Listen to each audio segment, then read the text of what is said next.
இந்த வீதியில் நடந்து போன ஜனாதிபதிக்கு அருகில் இருக்கக்கூடிய ஒரு வீதியில் இருக்கக்கூடிய தையீட்டு விகாரையை சென்று பார்க்க முடியாத நிலைமை ஏன் இருந்தது? அடுத்து அவரே அந்த வீதியில் நடக்கணும். அவர் பலாலியில் போய் இராணுவ கட்டுப்பாட்டுகளே நடந்திருக்கலாமே. வடக்கிலே ஒரு வீதியிலே பாதுகாப்பு இல்லாமல் தெரிகிறார் என்று சொன்னால் ஏன் இன்னமும் பயங்கரவாத தடை சட்டம் அமலில் இருக்கிறது? எந்த வகையிலும் தென்னிலங்கை ஜனாதிபதியிலிருந்து வித்தியாசமான ஒருவர் கிடையாது. மைத்ரிபால சிறிசேன அவர்கள் ஜனாதிபதியாக இருக்கிற போது திருவண்ணாமலையிலே ஒரு வீதி கடையிலே செருப்பு வாங்கி போட்டு நான் இன்னும் எளிமையானவன் என காட்டியிருந்தார். தமிழ் மக்கள் தங்களுக்கு வாக்களித்ததற்கு நன்றி கூறுகின்றார். தங்களுடன் பழகாமல் தங்களை நம்பியதற்கு நன்றியெல்லாம் தெரிவிக்கின்றார். தையீட்டு விவகாரத்தில் அவருடைய நிலைப்பாடு என்ன? நிவாரணங்களை பெற்றவர்கள் கட்டாயம் வந்து நீங்கள் பங்கு பெற்ற வேண்டும். எப்படியான அழுத்தங்களின் பெயரிலே ஒரு கூட்டத்தை கூட்டி வைத்து காட்டியிருக்கிறது வடக்கிலே.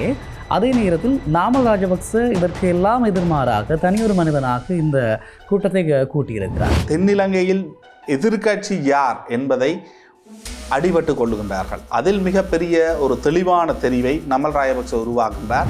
தமிழ் மக்களை பார்க்க வருகின்ற தமிழ் மக்களுடைய பிரதிநிதிகள் இருக்கிறார்கள் இல்லையா, அவர்களுடைய எம்எஸ்டி பாதுகாப்பு இருக்கக்கூடிய சிங்கள அதிகாரிகளை கூட்டிக் கொண்டு தான் தமிழ் மக்களிடம் வருகிறார்கள். அன்றகுமார திசாநாயக்க நடந்து செல்வது போன்று தமிழ் அரசியல்வாதிகளால் தமிழ் மக்களுடன் பேச முடியாமல் இருக்கின்றது.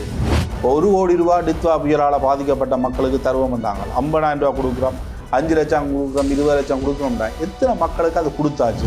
ஆனால் தமிழ் மக்கள் அங்கு இனவாதமாக செய்கின்றார்கள்.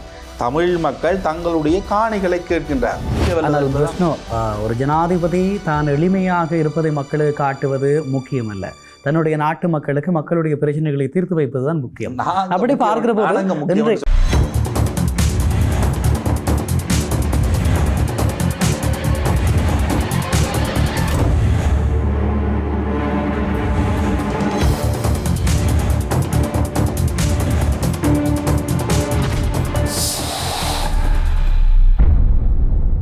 வணக்கம். இது ஐபிசி தமிழின் தி ஒப்பீனியன். எந்த சமரசமும் இல்லாத 360 பாகைகளுடைய நோக்கு. இன்றைய நாளும் சமகாலத்தில் இடம்பெற்று முடிந்திருக்கக்கூடிய சில விடயங்கள் தொடர்பாக அலசி ஆராய்வதற்காக நம்மோடு ஊடகவியலாளர் பிரஷ்னோ அவர்கள் இணைந்திருக்கிறார். வணக்கம் பிரஷ்னோ. வணக்கம் பிரியங்கன். குறிப்பாக இப்போது ஜனாதிபதியினுடைய யாழ்ப்பாண வருகை, அதனோடு சம்பந்தப்பட்ட விடயங்கள் மிகப்பெரிய அளவில் பேசுபொருளாக மாறியிருக்கிறது. நீங்கள் எப்படி பார்க்கிறீர்கள்? அன்றகுமார திசாநாயக்க யாழ்ப்பாணம் வருகை தந்தது என்பது ஒரு ஜனாதிபதி என்ற அடிப்படையில் அவர் இங்கு வந்திருக்கின்றார். பல்வேறு தேசிய நிகழ்ச்சி திட்டங்களில் கலந்து கொண்டிருக்கின்றார். அதனை கடந்து அவர் ஒரு எளிமையான ஜனாதிபதி என்பதை மக்களுக்கு புலப்படுத்தக்கூடிய அளவுக்கு அவருடைய ஊடக பிரிவு, யாழ்ப்பாணத்தில் இருக்கின்ற சமூக வலைதளங்கள் அதனை வெளிப்படுத்தி இருக்கின்றது. ஆனால் யாழ்ப்பாணத்தில் இருக்கின்ற பிரச்சனைகள் என்று பார்க்கின்ற பொழுது அது பொருளாதார பிரச்சனையாக இருக்கலாம், அரசியல் உரிமை பிரச்சனையாக இருக்கலாம், சட்ட ஒழுங்கு பிரச்சனையாக இருக்கலாம், அதுபோன்று மதங்கள் நல்லிணக்கம் போன்ற எந்த ஒரு பிரச்சனை தொடர்பிலும் ஒரு தீர்க்கமான முடிவை அவர் வெளிப்படுத்தவும் இல்லை. அது தொடர்பான முடிவுகள் தொடர்பில் அவர் பேசிக்கொள்ளவும் இல்லை என்பதுதான் ஒரு வெளிப்படையாக பார்க்கின்ற பொழுது அவருடைய வருகை உணர்த்தக்கூடிய ஒரு விடயம். ஆனால் பிரஷ்னோ, குறிப்பாக நீங்கள் குறிப்பிட்டிருக்கக்கூடிய ஒரு விடயம், ஜனாதிபதி தான் எளிமையானவர் என்பதை ஜனாதிபதியினுடைய ஊடக பிரிவு வெளிப்படுத்துவதாக சொல்லியிருக்கிறீர்கள். ஒரு ஜனாதிபதி தான் எளிமையாக இருக்கிறார் என்பதனை வெளிப்படுத்துவதற்கு அவருடைய ஊடக பிரிவு தேவையில்லை. அப்படி பார்த்தால் மைத்ரிபால சிறிசேன அவர்கள் ஜனாதிபதியாக இருக்கிற போது திருவண்ணாமலையிலே ஒரு வீதி கடையிலே செருப்பு வாங்கி போட்டு நான் இன்னும் எளிமையானவன் என காட்டியிருந்தார். ஆகவே இப்படியான நகர்வுகள் காலங்காலமாக ஜேவிபி தன்னுடைய கவர்ச்சி அரசியலின் மூலமாக இங்கிருக்கக்கூடியவர்களை கவர வேண்டும் என்ற திட்டத்தின் அடிப்படையில் மேற்கொள்கிறது. அதனை இப்போது மிக வலுவாக சில உண்மைகளை கட்டாயம் ஏற்றுக்கொள்ளணும். இதுவரை காலமும் இருந்த ஜனாதிபதிகளுக்கு இல்லை, தற்பொழுது இருக்கின்ற அன்றகுமார திசாநாயக்கா இருக்கலாம், அவருடைய பாதுகாப்பு பிரிவாக இருக்கலாம், எல்லோரும் மற்றவர்களை விட நெகிழ்வுத்தன்மை கொண்டவர்கள். மற்றவர்களை விட இவர்களிடம் ஒரு எளிமைத்தன்மை இருக்கின்றது. அது முற்றுமுழுதாக இல்லை என்று அடிப்படையில் எங்களுடைய பேச்சுக்கள் இருப்பது என்பது ஒரு ஏற்றுக்கொள்ளப்பட முடியாது. இவர்களிடம் ஒரு எளிமை இருக்கின்றது, இல்லையா நான் கூறவில்லை. ஒரு ஜனாதிபதி தான் எளிமையாக இருப்பதை மக்களுக்கு காட்டுவது முக்கியம் அல்ல, தன்னுடைய நாட்டு மக்களுக்கு மக்களுடைய பிரச்சனைகளை தீர்த்து வைப்பதுதான் முக்கியம். அப்படி பார்க்கிற போது இன்றைய நாளில் சஜித் பிரேமதாச ஒரு தேநீர் கடையிலே போய் இருந்து தேநீர் குடித்திருக்கிறார். அப்படி பார்த்தால் எல்லோருமே நாங்கள் எளிமையானவர்கள் என்று சொல்லிக் கொள்கிறார்கள். இவர்களுக்கு பின்னால் இருக்கக்கூடிய அந்த வல்லமை, நிதி வல்லமை, இவையெல்லாம் கேள்விக்குரிய விடயங்கள் இல்லையா? ஒருவர் செருப்பு கடையிலே செருப்பு வாங்கி போடுவது எளிமையான ஜனாதிபதி, இங்கே இப்படி வருவது நாள் எளிமையான ஜனாதிபதி. இங்கு எளிமையான ஜனாதிபதி தேவையில்லை, மக்களுடைய தேவைகளை நிறைவேற்றுகின்ற ஜனாதிபதிகள் தான் தேவை. அதனை எந்த அளவுக்கு இந்த ஜனாதிபதி செய்திருக்கிறார் என்ற கேள்வி இருக்கிறது இல்லையா? நீங்கள் என்ன நினைக்கிறீர்கள்? அதைத்தான் முதலாவது உங்களுடைய கேள்விக்கு நான் கூறியிருந்தேன் என்றால், அவ்வாறான ஒரு முடிவுகளையும் அவர்கள் வெளிப்படுத்தவில்லை. ஒரு அதிகார துணியற்ற ஜனாதிபதி, மக்கள் விரும்புகின்ற ஜனாதிபதி, இதனை ஊடாக தமிழ் கிராமங்களுக்கு செல்வது, தேசிய மக்கள் சக்தியை தமிழ் மக்களிடம் முழுமையாக கொண்டு சேர்ப்பது, இதுதான் ஜனாதிபதியினதும் என்பிபியினுடைய தமிழ் மக்கள் சார்ந்த ஒரு நிகழ்ச்சி திட்டம். அதனை அவர்கள் முன்னெடுக்கின்றார்கள். ஆனால் பிரஷ்னு, ஒரு எளிமையான ஜனாதிபதி என்று சொல்லுகிறீர்கள், இவர் மக்களை மனங்களை வெல்வதற்கான ஜனாதிபதி என்று சொல்லுகிறார்கள். நீங்கள் சொல்லவில்லை, சொல்லுகிறார்கள். இப்படி இருக்கக்கூடிய நிலையிலே தான் இந்த ஜனாதிபதியினுடைய வரவுக்காக அரசு அதிகாரிகள் நிர்பந்திக்கப்பட்டிருக்கிறார்கள் என்ற விடயமும், அதாவது குறிப்பாக இந்த கடந்த கால வெள்ள அனர்த்தங்களின் நிவாரணம் பெற்றுக்கொண்டவர்கள் கட்டாயம் இங்கே வர வேண்டும் இந்த கூட்டத்திற்கு என்று சொன்ன அந்த பதிவு சமூக ஊடகங்களில் அதிக அளவில் காணக்கூடியதாக இருந்தது. ஆக கடந்த கால ஜனாதிபதிகள் எப்படியாக அச்சுறுத்தினார்களோ அல்லது ஒரு கட்டுப்பாடின் மக்களை அழைத்தார்களோ அதே தன்மையை தான் இங்கும் காணக்கூடியதாக இருக்கிறது. இதிலே இவர்கள் சொல்லுவது போல அல்லது தங்களை தாங்களே புகழ்ந்து கொள்வது போல இந்த மாற்றங்களும் இடம்பெற்றதாக மக்களும் அவதானிக்கவில்லை, நாங்களும் அவதானிக்கவில்லை. நீங்கள் இதனை எப்படி பார்க்கிறீர்கள்? ஒரு எளிமையான ஜனாதிபதி என்பது அவர் வீதியில் நடந்து செல்கின்ற பொழுது அந்த வீதியில் வருபவர்களை பாதுகாப்பு படைத்தரப்பு மறைக்கவில்லை. அவர் எளிமையாக உரையாடக்கூடியவராக இருக்கிறார். அவருடைய நிகழ்ச்சிக்கு யாரும் சென்றால் அங்கு போய் இருந்து அந்த நிகழ்ச்சியை பார்க்கக்கூடியதாக இருக்கின்றது என்ற விடயங்கள் தான் அந்த எளிமையை அவர்கள் எளிமை என்ற ரீதியில் காட்டுகின்றார்கள். அரசியல் கலாச்சாரம் மாறவில்லை, மக்களுடைய பிரச்சனைகள் தீர்வு நோக்கி முன்னெடுக்கப்படவில்லை என்பதில் மாற்று கருத்தில்லை. ஆனால் இங்கு எளிமை இல்லை. தற்பொழுது இருக்கின்ற ஜனாதிபதியும் கடந்த கால ஜனாதிபதி போன்ற மிகப்பெரிய ஒரு படைத்தரப்பின் பாதுகாப்பினுக்குள் தான் இருக்கின்றாரா என்று கேட்டால் அது குறைந்திருக்கின்றது. இதற்கு முன்னர் இருந்ததை விட சற்று வித்தியாசமான ஒரு நிலைமை இருக்கின்றது என்பதுதான் என்னுடைய புரிதல். நிச்சயமாக பிரஷ்னு, அதிலே மாற்று கருத்து இல்லை. ஆனால் மீளவும் உறுதிப்படுத்தக்கூடிய ஒரே ஒரு விடயம், எங்கு மக்களுக்கு இந்த ஜனாதிபதி எளிமையாக இருக்கிறார், பாதுகாப்பு இல்லாமல் நடந்து வருகிறார் என்பதில். ஒரு ஜனாதிபதி தன்னுடைய நாட்டு மக்களிடம் பாதுகாப்பு இல்லாமலே இன்னொரு ஆயுதப்படையினுடைய பாதுகாப்பு இல்லாமல் வரக்கூடிய தமிழ் நிலைமை இருக்க வேண்டும். பிரியங்கா ஒன்றை புரிஞ்சு கொள்ளணும். தமிழ் எம்பிக்கள் எத்தனை பேர் அரசாங்கத்தினுடைய பாதுகாப்பை பெற்றவர்கள், எத்தனை பேர் அரசாங்கத்திடமிருந்து துப்பாக்கிகளை பெற்று வைத்திருக்கின்றார்கள். பாதுகாப்பு இல்லாமல் தமிழ் நாடாளுமன்ற உறுப்பினர்களே இல்லை.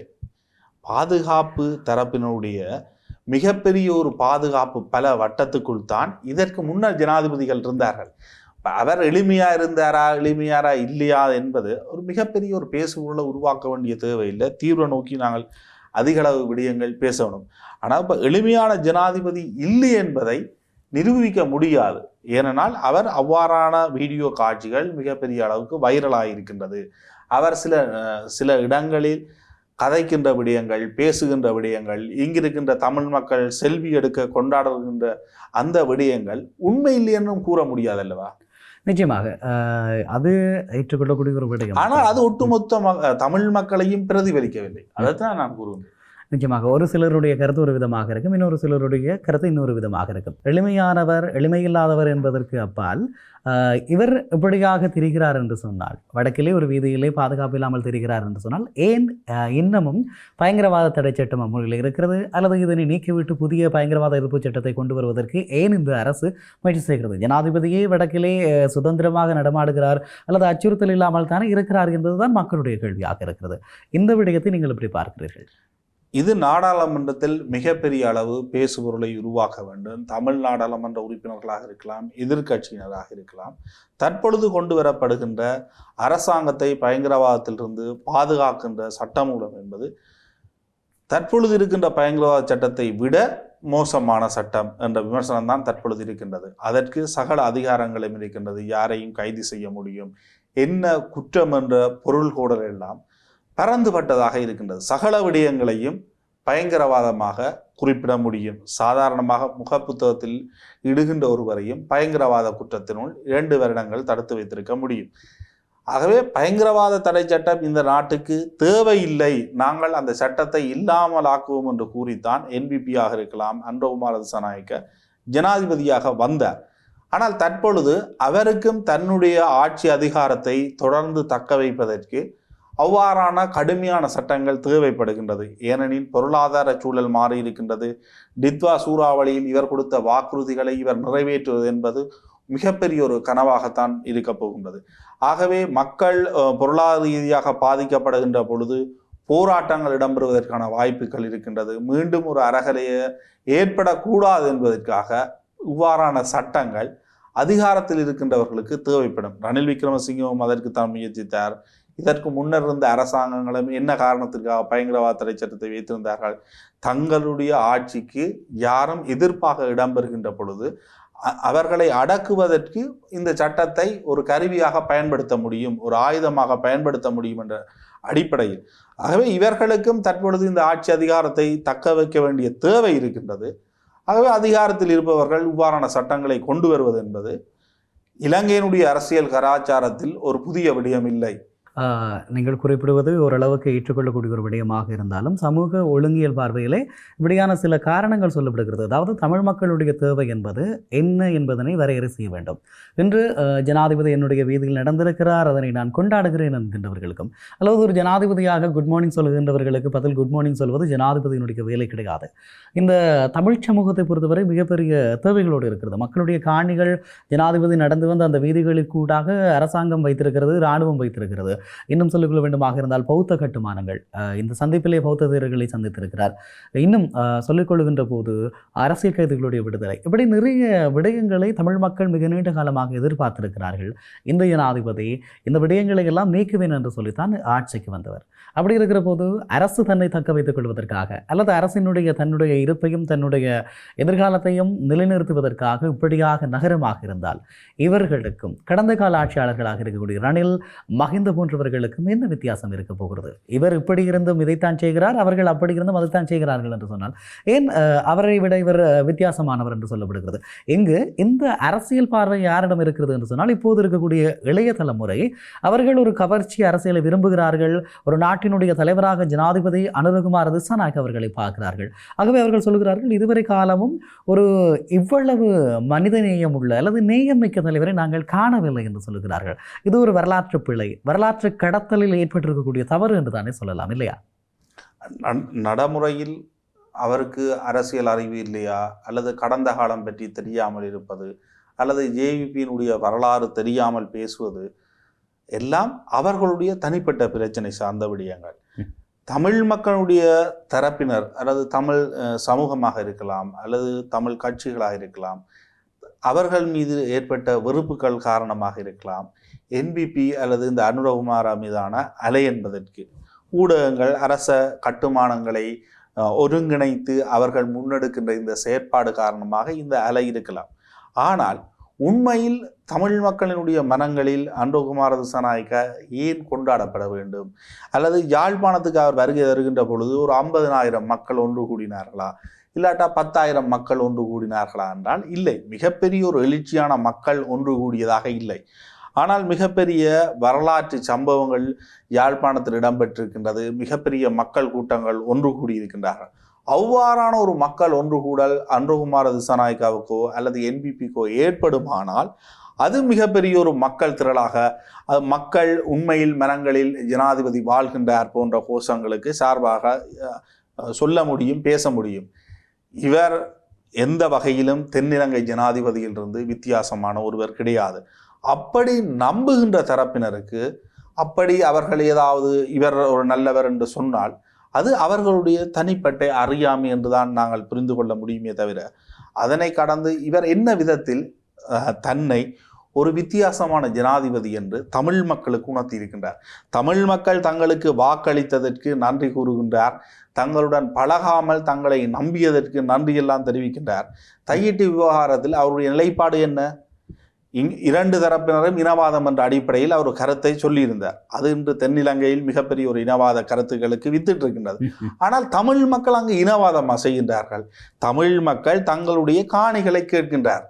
காணிகளை கேட்பதற்கு அவர் நிர்வாக ரீதியில் அரசாங்க அதிபரை கேட்டிருக்க வேண்டும், அந்த இடத்தில் யாருக்கு காணி இருக்கின்ற இவருடைய கட்சியைச் சேர்ந்த பிரதேச சபை உறுப்பினர்களே அது சட்டவிரோதமான விகாரை என்று அங்கு ஒரு தீர்மானத்தை நிறைவேற்றி இருக்கின்றார்கள். அது அவருக்கு தெரியாமல் இருக்கின்றது. அவர் என்ன சொல்லுகின்றார், உடனே இலங்கை புலனாய்வு பிரிவை கேட்கிறார், புலனாய்வு பிரிவுக்கு உத்தரவிட்டிருக்கார், அதில் போராட்டம் செய்கிற எத்தனை பேருக்கு அதில் காணி இருக்குண்டு. இந்த அளவு தூரம் தான் அவருக்கு யாழ்ப்பாணம் சார்ந்த ஒரு புரிதல் இருக்கின்றது அல்லது மறைக்க முற்படுகின்றார். அவர் புலனாய்வு பிரிவையும் இராணுவத்தையும் ஒரு நிர்வாக நடவடிக்கைக்கு பயன்படுத்தினதை மேடையில் சொல்கிறார். அவர் உண்மையில் அந்த பிரச்சனையை தீர்க்கணும் என்ற எண்ணம் அவருக்கு இருக்கோ, ஆனால் அந்த விவகாரத்தை ரெண்டு பக்கமும் ஒரு இனவாதம் என்று காட்ட முற்படுகிறார்.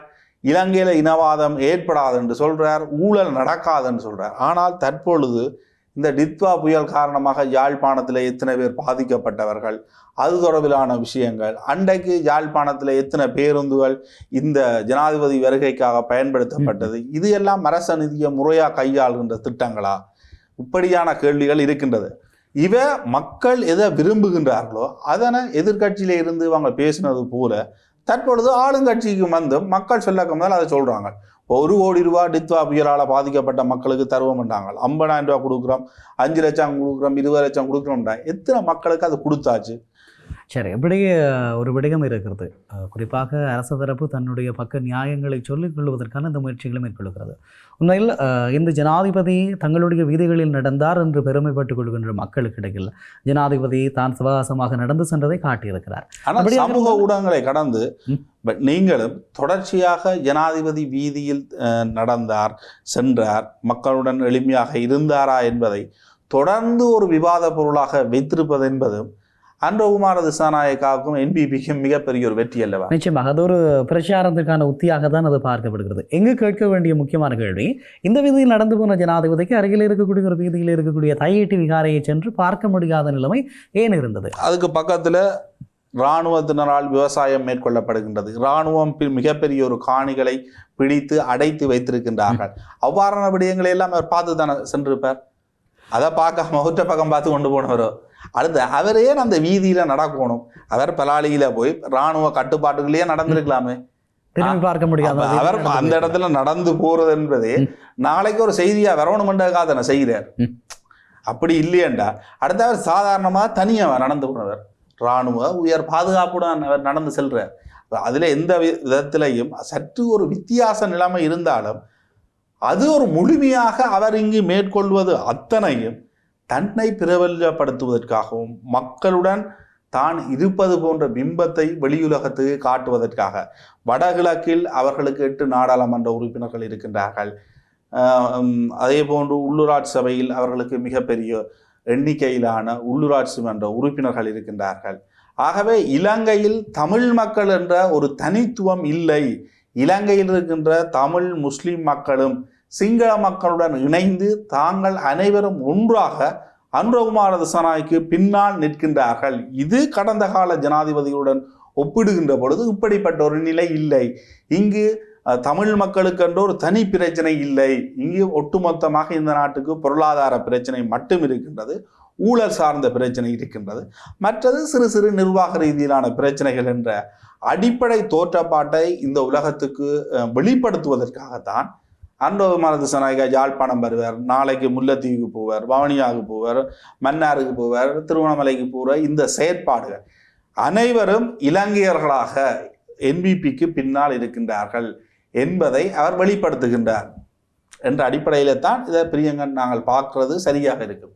நிச்சயமா இப்படியான பார்வைகள் எங்களிடம் இருந்தாலும் ஒரு ஜனாதிபதி வந்திருக்கிறார், ஜனாதிபதியால் அது கிடைத்திருக்கிறது, இது கிடைத்திருக்கிறது, இப்படி எங்களுடைய மக்களும் கொண்டாட தலைப்பட்டு விட்டார்கள். ஆக எங்களுடைய மக்களுக்கு இதனால் ஏதாவது பிரயோசனம் கிடைக்குமா என்ற கேள்விதான் இருக்கிறது. நீங்கள் குறிப்பிட்டது போல ஜனாதிபதி தன்னை தான் சார்ந்தவர்களை நிலைநிறுத்துவதற்காக பிரச்சாரப்படுத்துவதற்காக இப்படியான நகர்வுகளை மேற்கொள்கிறார் என்கிறீர்கள். இந்த விடயம் இன்றைக்கு நேற்றல்ல, அவர்கள் அதிகாரத்தில் இல்லாத கால பகுதியிலும் அந்த பிரதான நகரங்களுடைய சுவர்களை பார்த்தீர்களாக இருந்தால் சுவரொட்டிகளால் நிறைந்திருக்கும். அவர்கள் தங்களுடைய மக்கள் விடுதலை முன்னணி என்ற அந்த அப்போதைய பெயரை பாவித்து அந்த பிரதேசங்களிலெல்லாம் சுவரொட்டிகளை நிறைத்திருப்பார்கள். தெற்கிலே இருந்திருக்கக்கூடிய பல கலாச்சாரங்களை விமர்சித்தவர்கள் அதே போன்ற ஒரு கவர்ச்சி நிலையை மக்களிடையே ஏற்படுத்தினார்கள். இப்போது இந்த கவர்ச்சி வடக்கிற்கும் கொண்டு வரப்பட்டிருக்கிறது. வெறுமனே கவர்ச்சிகளால் தங்களுடைய இருப்பை தக்க வைத்துக் கொண்டு தங்களை எல்லோரும் புகழ் பாட வேண்டும் என்று சொல்லுகின்ற இவருடைய இந்த நகர்வுகளில் இந்த அளவுக்கு இடம் கொடுத்தது எங்களுடைய அரசியல் தரப்புகளினுடைய அரசியல் மயப்படுத்தாத அல்லது மக்களை அரசியல் மயப்படுத்த தெரியாத மக்கள் திரட்சியை ஏற்படுத்த முடியாத நிலைமையில் தானே இருக்கிறது என்பதனை ஏற்றுக்கொள்ளத்தானே வேண்டும். அதுதான் மிக முக்கியமான உண்மை. உண்மையில் தமிழ் மக்களுக்கு பல நினைவு நாட்கள் இருக்கின்றது. இராணுவத்தினுடைய அத்துமீறல் நாட்கள் இருக்கின்றது. பல கொலை சம்பவங்கள் இருக்கின்றது. இந்த விடயங்களை நினைவு நாட்களாக தமிழ் மக்கள் ஒன்றாக கொண்டாடியது எப்பொழுது? இதற்காக தமிழ் தேசியம் சார்ந்த கட்சிகள், சமூக அமைப்புகள் அனைவரும் ஒன்றிணைந்து எத்தனை பதாகைகளை வைத்திருக்கின்றார்கள். யாழ்ப்பாணத்தின் அல்லது ஒவ்வொரு மாகாணத்திலும் மாவட்டத்திலும் இடம்பெற்ற விடயங்களை எவ்வளவு தூரம் வெளிப்படுத்துகின்றார்கள், எவ்வளவு தூரம் இதற்காக நிதி ஒதுக்கீடுகள் செய்யப்படுகின்றது, ஆக குறைந்தது எவ்வளவு தூரம் ஆவணங்களாக வைத்திருக்கிறார்கள் என்ற கேள்வி ஆவணங்களாக வைத்திருக்கின்றார்கள். ஏன் ஜேவிபி செய்வது போன்று அல்லது அன்றகுமார திசாநாயக்க நடந்து செல்வது போன்று தமிழ் அரசியல்வாதிகளால் தமிழ் மக்களுடன் பேச முடியாமல் இருக்கின்றது? அவர்கள் ஏன் தமிழ் மக்களுடன் ஒரு இணைந்து பழக முடியாதவர்களாக இருக்கின்றார்கள்? ஏன் மக்களுடன் பேசி அவர்கள் தீர்மானங்களை எடுக்க முடியாதவர்களாக இருக்கின்றார்கள்? அவர்களுக்கு மக்களுக்குமான இடைவெளி அதிகரிக்கின்ற போது நீங்கள் குறிப்பிடுகின்ற இந்த நேரத்திலே தான் தமிழ் மக்களை பார்க்க வருகின்ற தமிழ் மக்களுடைய பிரதிநிதிகள் இருக்கிறார்கள் இல்லையா? அவர்களுடைய எம்எஸ்டி பாதுகாப்பு இருக்கக்கூடிய சிங்கள அதிகாரிகளை கூட்டிக் கொண்டு தான் தமிழ் மக்களிடம் வருகிறார்கள்.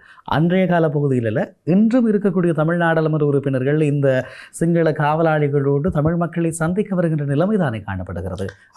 அது இரண்டு பாதுகாப்பு பிரச்சனை என்பது நாங்கள் எடுத்த எடுப்பில் அது மீதான ஒரு விமர்சனத்தை முன்வைப்பதில் எனக்கு உடன்பாடு கிடையாது.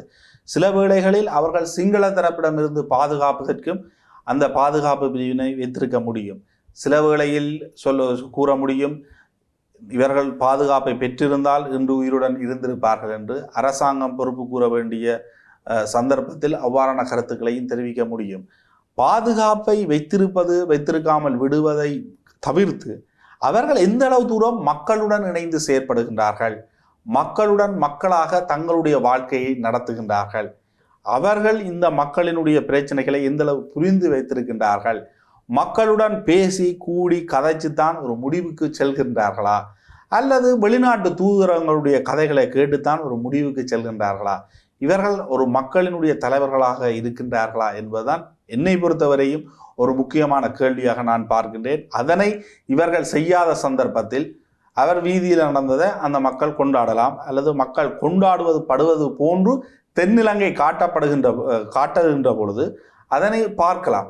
ஆனால் வடக்கில் இருக்கின்ற அரசியல்வாதிகள் பலர் மக்களுடன் இணைந்து செயற்படுகின்றார்கள், இணைந்து செயற்படவில்லை என்பதில்லை என்னுடைய கருத்து என்பது. ஆனால் அந்த தூரம் காணாது இன்னும் இணைந்து செயற்பட வேண்டும், இன்னும் தமிழ் மக்களுடன் இணைந்து கலந்துரையாடல்களை மேற்கொள்ள வேண்டும். ஒரு மேல்மட்ட முடிவுகள் குறுகிய மட்ட முடிவுகளாக இருந்துவிட கூடாது. கிராம மட்டத்தை நோக்கியும் அங்கும் அரசியல் விழிப்புணர்வு நிகழ்ச்சிகள் முன்னெடுக்கப்பட வேண்டும், கட்சி சார்ந்த பிரச்சனைகள் பேசப்பட வேண்டும் என்று தமிழ் தேசியம் சார்ந்த கட்சிகள் அனைத்துக்கும் உள்ளூராட்சி மன்ற உறுப்பினர்கள் இருக்கின்றது. ஒவ்வொரு உள்ளூராட்சி மன்ற வட்டாரத்திலும் கட்சிகளுக்கு உறுப்பினர்கள் இருக்கின்றார்கள். அதன் அடிப்படையில் தான் உள்ளூராட்சி தேர்தலை அவர்கள் சந்தித்திருப்பார்கள். உண்மையில் ஒவ்வொரு பிரதேச செயலங்கள் என்றால் யாழ்ப்பாணத்தில் 17 சபைகள் இருக்கின்றது. இந்த 17 சபைகளிலும் 17 கூட்டங்கள் வைச்சா யாழ்ப்பாணத்தில் ஒரு முடிவெடுக்கப்படுது. 5-6 பேர் சேர்ந்து தான் கதைச்சு ஒரு முடிவெடுக்கிறாங்க. நான் சொல்றேன்டா எல்லா விஷயத்தையும் இப்போ பயங்கரவாத சட்டம் பெறுதுண்டா இந்த பயங்கரவாத சட்டம் சம்பந்தமான விழிப்புணர்வை தமிழ் தேசியம் சார்ந்த கட்சிகள் எத்தனை தமிழ் மக்களுக்கு கொண்டு போயிருக்கின்றது, எத்தனை சமூகம் சார்ந்த அமைப்புகள் இருக்கின்றது, எத்தனை கொண்டு போயிருக்கின்றது? தமிழ் மக்களிடம் தேவையில்லை, தங்களுடைய கட்சியினுடைய ஆரம்ப அடிமட்ட உறுப்பினர்களிடம் கொண்டு சேர்த்திருக்கிறதா என்ற கேள்வியும் இருக்கிறது இல்லையா? கட்டாயமானது. சரி, இப்படியான விடயங்கள் தொடர்ச்சியாக பேசப்படுவதற்கும் இந்த விடயங்கள் இப்படியாக நோக்கப்படுவதற்கும் ஒரே ஒரு விடயம் கிராமங்களிலே சொல்லிக் கொள்வார்கள். ஒரு பழமொழி இருக்கிறது, ஆலை இல்லா ஊருக்கு இழுப்பிப்பு சக்கரை என்று சொல்லுவார்கள். அப்படியான ஒரு நிலைமைக்கு இன்று தமிழ் சமூகம் கொண்டு வந்து விடப்பட்டிருக்கிறது. யாரை கொண்டாட வேண்டும், யாரை எடுத்து தூக்கி வைக்க வேண்டும் என்ற நிலைமை புரியாதவர்களாக மாற்றப்பட்டிருக்கிறார்கள். இப்படியான ஒரு சூழல் வடக்கிலே நிலவி கொண்டிருக்கக்கூடிய சமகாலத்திலே தென்னிலங்கையை பார்க்கிற போது அனுரகுமார திசாநாயக்கவினுடைய யாழ்ப்பாண வருகை பூதாகரமான ஒரு விடயமாக இருக்கிறது. அனுரகுமார திசாநாயக்க இங்கே வருகிறார், அங்கே தம்புத்திகமையில் நாமல் ராஜபக்ச மிகப்பெரிய அளவிலே ஒரு கூட்டத்தை காட்டியிருக்கிறார். தானால் இது முடியும், தான் அரசுக்கு எதிரான ஒரு கூட்டத்தை திரட்ட முடியும் என்பதை அவர் அங்கே காட்டியிருக்கிறார். இன்னும் ஒரு பக்கமாக சொல்லிக் கொள்கிறார்கள், விமல் வீரவன்ச சொல்லுகிறார், இவர் பொங்கல் சாப்பிட வடக்கிற்கு வந்திருக்கிறார், அங்கே சிறையிலே களி சாப்பிட்டு கொண்டிருக்கிறார்கள் பௌத்த தேரர்கள் என்று சொல்லுகிறார். ஆக அனுரவினுடைய யாழ் வருகையை வைத்து தென்னிலங்கையிலும் ஒரு பேரினவாத நிகழ்ச்சி நிரல் விசங்கக்குகின்ற அல்லது வன்ம கதைகள் தொடர்ந்து கட்டவிழ்த்து விடப்படுகிறது இல்லையா? இதை எப்படி பார்க்கிறீர்கள்? அரசாங்கம் யாழ்ப்பாணத்தில் வைத்து அல்லது அனுரகுமார திசாநாயக்க தென்னிலங்கையை கடந்து பல விகாரைகளை கடந்து இங்கு வருவது என்பது காணிக்காக அல்லது அவர்கள் தங்களுடைய அதிகார பசிக்காக வருகின்றார்கள். இங்கு வந்து உண்மையில் அது ஒரு கடவுள் ரீதியான நம்பிக்கை அடிப்படையில் இல்லை என்ற ஒரு கருத்தை முன்வைத்திருந்தார். இதற்கு எதிர்வினைகள் மிகப்பெரிய அளவுக்கு வந்திருக்கின்றது. நமல் ராஜபக்சவ இருக்கலாம், தென்னிலங்கையை சேர்ந்தவர்களாக இருக்கலாம், அல்லது சஜித் பிரேமதாசவாக இருக்கலாம். இது தொடர்பில் தங்களுடைய கருத்துக்களை முன்வைத்திருந்தார்கள். இது வெளிப்படையாக உணர்த்துவது என்ன? இது என்பிபிக்கு இன்னும் ஒரு பலத்தை கொடுக்கின்றது. எப்படி தமிழ் மக்களுக்காக நாம் இங்கு பேசுவது தென்னிலங்கையில் மிகப்பெரிய ஒரு எதிர்வலையை ஏற்படுத்தும். ஆகவே அனுரகுமார திசாநாயக்க இந்த அளவு தூரம் செயற்பட்டது என்பது கூட தமிழ் மக்களிடத்தில் எடுபடுவதற்கு அந்த கட்சி உறுப்பினர்கள் இதனை ஒரு காரணமாக காட்டுவதற்கு வாய்ப்பு இருக்கின்றது. ஆனால் ஜனாதிபதியாகி நாடாளுமன்றத்தை கைப்பற்றி ஒரு வருடத்துக்கு மேற்பட்ட காலத்தை இவர்கள் பயணித்து விட்டார்கள். இந்த வருட காலத்துக்குள் இவர்கள் மிகப்பெரிய ஒரு புரட்சியை தென்னிலங்கையில் ஏற்படுத்தி இருக்க வேண்டும். இந்த இனவாதம் பேசுபவர்களாக இருக்கலாம், அல்லது இதுக்கு கருத்துக்களை முன்வைப்பவர்களாக இருக்கலாம், அல்லது தற்பொழுது மிகப்பெரிய கூட்டத்தை காட்டுகின்ற நமல் ராஜபக்சவ இருக்கலாம், சயித் பிரேமதாசாக இருக்கலாம். இவர்கள் அனைவர் மீதும் பல்வேறு குற்றச்சாட்டுகள் இருக்கின்றது. உடனடியாக சாதாரண மக்களை கைது செய்து சிறையில் அடைப்பது போன்று இவர்கள் மீது மிக துரித கதியில் மிகப்பெரிய ஒரு குற்றப்புலனாய்வு பிரிவினரையோ போலீசாரையோ இதற்காக வழிநடத்தி கடந்த கால ஆட்சியாளர்கள் மீது உடனடி நடவடிக்கை ஒன்றினை மிக துரிதமாக இவர்கள் எடுத்திருந்தால் இன்று இந்த நிலை ஏற்பட்டிருக்காது. இந்த மாற்றம் என்பது ஒரு உண்மையான மாற்றமாக மாறியிருக்கும். ஆனால் என்பிபியிடமோ அல்லது அனுரகுமார திசாநாயக்கவிடமோ இனவாதம் இல்லையா? அவர்களிடமும் இனவாதம் இருக்கின்றது. ஆகவே அந்த அடிப்படையில் தான் அவர்கள் இன்று வெளியில் இருக்கின்றார்கள். உண்மையில் இலங்கையினுடைய ஊழல் குற்றச்சாட்டுகள் விசாரிக்கப்பட வேண்டும் என்றால் ஏன் கடந்த கால ஆட்சியாளர்களை இந்த அளவு தூரம் நீங்கள் வெளியில் பயணிக்க விட்டிருக்கின்றீர்கள்? உடனடியாக அதை நடைமுறைப்படுத்த முடியவில்லை. ஊழல் சார்ந்து இந்த லஞ்சங்கள் சார்ந்து புதிய சட்ட மூலங்களையே நீங்கள் நாடாளுமன்றத்துக்கு கொண்டு வந்து இவர்களை கைது செய்ய முடியுமே. அவ்வாறான முயற்சியை நீங்கள் மேற்கொள்ளாமல் இருப்பதற்குரிய காரணம் என்ன? ஏனென்றால் நீங்கள் இன்று மேற்கொள்ளுகின்ற நடவடிக்கைகளிலும் பல்வேறு விமர்சனங்கள் வருகின்றது. நீங்களும் அங்கு ஆக்களை தெரிந்தெடுத்து தான் கைது செய்கின்றீர்கள். ஆகவே இந்த நாட்டுக்கு ஒரு உண்மையிலான மாற்றம் பெறுவதற்கு எந்த ஒரு வாய்ப்பும் என்பிபியிடம் இருப்பதாக தெரியவில்லை. அதே நேரம் இவர்கள் மகா சங்கத்தினருக்கோ அல்லது பௌத்தத்துக்கு முன்னுரிமை கொடுக்காமலோ அல்லது தேரர்களுக்கு பின்னால் செல்லாமல் இவர்கள் ஆட்சி நடத்தக்கூடிய வல்லமை இவர்களிடம் இருப்பதாகவும் தெரியவில்லை. அதனை எந்த ஒரு சந்தர்ப்பத்திலும் இவர்கள் வெளிப்படையாக உணர்த்தவில்லை. இவர்கள் முன்னுக்கு ஒரு கதை, பின்னுக்கு ஒரு கதை, இங்கால ஒரு கதை, அங்கால ஒரு கதை என்ற மாதிரி சில இடங்களில் சில விடயங்களை முன்னெடுக்க விடுவது, அதன் பின்னர் பின்னெடுப்பது போன்ற முயற்சிகளைத்தான் முன்னெடுக்க. இப்படியான விடயங்கள் இருக்கக்கூடிய நிலையில் ஒரு விடயத்தை நாங்கள் இந்த இடத்திலே கவனத்தில் கொள்ள வேண்டும். தம்புத்தீகம் என்று சொல்லக்கூடியது ஜனாதிபதியினுடைய சொந்த ஊர். அங்கே ஜனாதிபதிக்கு எதிராக ஒரு கூட்டத்தை மிகப்பெரிய அளவில் நாமல் ராஜபக்ச கூட்டியிருக்கிறார். வடக்கிலே கூட்டம் கூடியது என்று சொன்னார்கள். வடக்கிலே கூடியிருக்கக்கூடிய கூட்டம் எப்படியானது என்று சொன்னால் அரசு அதிகாரிகள், இராணுவம், கடற்படை இப்படியானவர்கள், அது மாத்திரமல்லாமல் நிவாரணங்களை பெற்றவர்கள் கட்டாயம் வந்து நீங்கள் பங்கு பெற்ற வேண்டும் இப்படியான அழுத்தங்களின் பெயரிலே ஒரு கூட்டத்தை கூட்டி வைத்து காட்டியிருக்கிறது வடக்கிலே. அதே நேரத்தில் நாமல் ராஜபக்ச இதற்கு எல்லாம் எதிர்மாறாக தனியொரு மனிதனாக இந்த இந்த கூட்டத்தை கூட்டியிருக்கிறார். இது தென்னிலங்கையினுடைய அரசியலை எதிர்வருகின்ற காலங்களில் வேறு வகையில் அழைத்து செல்ல போகிறதா என்ற ஒரு அச்சத்தை முன்வைத்தும் ஒரு பிரச்சாரம் இவர்கள் முன்வைக்கப் போகிறார்கள். ஆக இது எல்லாம் ஒன்றிணைந்த ஒரு கூட்டுச்சதியாக இருக்குமா? மிக நீண்ட காலம், குறிப்பாக ஒரு 10 வருடத்தில் ஒரு மிகப்பெரிய ஒரு அரசியல் தலைவராக நமல் ராயபக்ச இருப்பதற்கு, அல்லது ஒரு ஜனாதிபதியாக வருவதற்கு, அல்லது ஆட்சி பீடத்தின் மிக முக்கிய பொறுப்பை வகிப்பதற்கு நமல் ராயபக்ச இருப்பார் என்றால் யாரிடமும் மிகப்பெரிய மாற்று கருத்து இருக்காது. ஏனெனில் அவரை கைது செய்து மிக நீண்ட நாட்களுக்கு சிறையில் அடைக்கப் போவது போன்ற ஒரு தோற்றப்பாடு தற்பொழுது இல்லை. ஆகவே அவர் இருக்கின்ற பொழுது அந்த காலத்தில் அவருக்கான மிகப்பெரிய ஒரு அரசியல் ரீதியான செல்வாக்கு இருக்கும். அவர் தற்பொழுது நாராயண்பேட்டியாவில் இதற்கு முன்னர் மிகப்பெரிய ஒரு எழுச்சி போராட்டத்தை காட்டியிருந்தார். தற்பொழுது இவருடைய சொந்த ஊருக்கு சென்று அங்கு ஒரு மக்கள் கூட்டத்தை காட்டுகின்றார். இது சிங்கள மக்கள் மத்தியில் எடுபடக்கூடியதொன்று. பிரதான எதிர்க்கட்சியாக இருக்கின்ற சயித் பிரேமதாச இவ்வாறான மிகப்பெரிய கூட்டங்களை நடத்தி காட்டியிருக்க வேண்டும். அவரால் அது முடியவில்லை. ஆகவே தென்னிலங்கையில் எதிர்க்கட்சி யார் என்பதை அடிபட்டு கொள்ளுகின்றார்கள். அதில் மிகப்பெரிய ஒரு தெளிவான தெரிவை நமல் ராயபக்ச உருவாக்குகின்றார். எதிர்க்கட்சி என்பது நாங்கள் தான், சயித் பிரேமதாசா இல்லை என்பதை. ஆகவே எதிர்காலத்தில் ரணில் விக்ரமசிங்கவுடன் சயித் பிரேமதாசா இணைந்து மிகப்பெரிய கூட்டங்களை நடத்துவதாக இருந்தால், ஹெரின் பெர்னாண்டோ கூறினார் நாங்கள் 1000 கூட்டங்களையோ 2000 கூட்டங்களை நடத்த போகிறோம் என்று. அப்படி ஏதாவது ஒரு கூட்டங்களை நடத்தி அது வெளிப்படுத்தினால் மட்டுமே அது சாத்தியமாக இருக்கும். நமல் ராயபக்ச எதிர்கால தலைவருக்கான ஒரு பிம்பத்தை ஏற்படுத்த முயற்சிக்கின்றார். அது ஸ்ரீலங்கா பொதுஜன பெரமுனவினுடைய ஆதரவின் அடிப்படையில் தான் அந்த மாற்றம் இருக்க வேண்டும் என்பதில் அவர் கவனமாக தனிப்பட்ட ரீதியில் கூட நடவடிக்கைகளை முன்னெடுக்கின்றார். சயித் பிரேமதாசாவுக்கு அந்த வல்லமை இல்லாமல் இருக்கின்றது. ஐக்கிய தேசிய கட்சிக்கு அந்த கட்டமைப்பே சிதறிவிட்டது. ஆகவே நமல் ராயபக்சவினுடைய ஆதரவின்றி தென்னிலங்கையில் ஒரு மாற்றம் ஏற்படுவதற்கு வாய்ப்பில்லை என்பதுதான் மொட்டு கட்சியினருடைய பிரதான நடத்தையாக வெளிப்படுத்துகின்றது. சரி, ஆகவே நாங்கள் இந்த நிகழ்ச்சியை இப்போது நிறைவு செய்ய வேண்டிய நேரம் வந்துவிட்டது. எப்படியாக இருந்தாலும் ஸ்ரீலங்காவினுடைய தென்னிலங்கையில் இருக்கக்கூடிய அந்த அரசியல் நீரோட்டம் வடக்கில் இருக்கக்கூடிய அரசியலை எப்படி பாதிக்கப் போகிறது என்பதற்கு அப்பால் தமிழ் மக்கள் மிக நீண்ட காலமாக எதிர்கொள்கின்ற பிரச்சனைகள் மாற்றமுற வேண்டும். ஆட்சி மாறுவது போதாது, காட்சிகள் மாற வேண்டும் என்பதுதான் இங்கே இருக்கக்கூடிய ஒவ்வொருவருடைய எதிர்பார்ப்புமாக இருக்கும் என்று நம்புகிறேன். நன்றி கிருஷ்ணா. நன்றி பிரியங்கன். தென்னிலங்கையில் ஏற்பட்டிருக்கக்கூடிய கருத்து மோதல்கள் இவையெல்லாம் மிகவும் விலாவாரியாக பேசப்பட்டிருக்கிறது. ஆகவே வடக்கிலே நிகழ்ந்திருக்கக்கூடிய இந்த மிகப்பெரிய ஒரு புகழ்ச்சி கூட்டங்கள் எந்த அளவுக்கு அரசுக்கான பிரச்சாரமாக இருக்கிறது, அல்லது தென்னிலங்கையில் இடம்பெறுகின்ற இந்த விடயங்கள் அரசினை தாழ்த்துகின்ற விதங்களில் இருக்கிறதா, இப்படியான நிறைய கேள்விகளோடு நிறைய பேர் சுற்றி கொண்டிருக்கிறார்கள். இந்த நிலையில் பலருடைய கேள்விகளுக்கு சில விடைகள் கிடைத்திருக்கும் என்ற நம்பிக்கையோடு விடைபெறுகிறோம். நன்றி.